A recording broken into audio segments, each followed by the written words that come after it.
Salam and welcome. Thank you for joining me in another episode of the English reading of the Holy Quran, translation and commentary by Abdullah Yusuf Ali, published by the IPCI, the Islamic Propagation Center International in Durban, South Africa. Right, so we're busy now with chapter number 20, part number 6, where we saw that Musa alayhi salam, in his absence, his people took to worshipping the golden calf.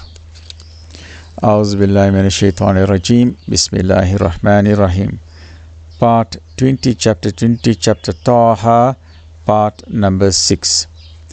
Aaron had already before this said to them, O my people, you are being tested in this, for verily your Lord is God most gracious, Ar-Rahman. So follow me and obey my command. They had said, we will not abandon this cult, but we will devote ourselves to it until Moses returns to us. Right? So their cult was, they started worshipping the golden cow or the golden calf as suggested by the Samiri, right? The image of a calf, right? Moses said, O Aaron, what kept thee back when thou sawest them going wrong from following me? Did you then disobey my order? Aaron replied, O son of my mother, seize me not by my beard, nor by the hair of my head. Truly I feared lest you should say, you have caused a division among the children of Israel, and you did not respect my word.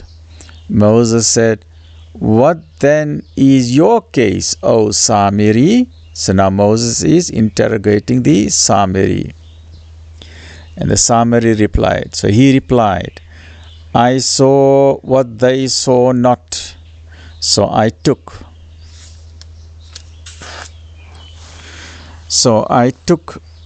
a handful of dust from the footprint of the messenger and threw it into the calf. Thus did my soul suggest to me. 2621. This answer of the Samiri is a fine example of unblushing effrontery, careful evasion of issues, and invented falsehoods.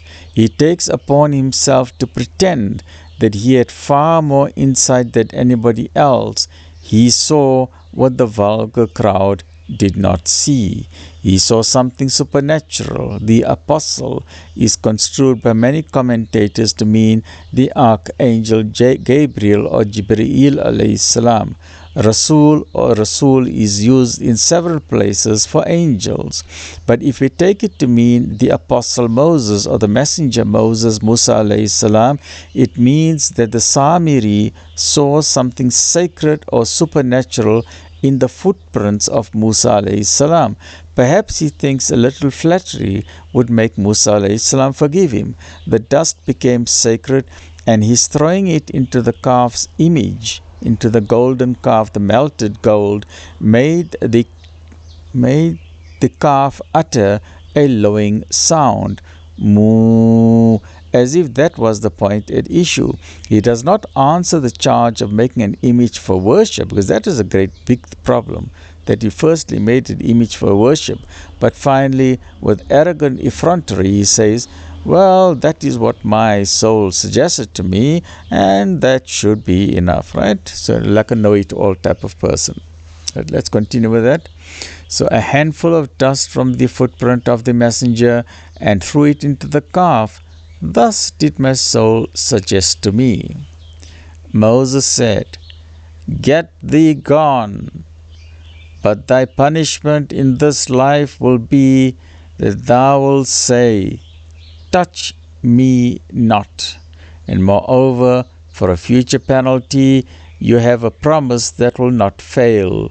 Now look at thy God, of whom thou hast become a devoted worshipper. We will certainly melt it in a blazing fire and scatter it broadcast into the ocean, in the sea.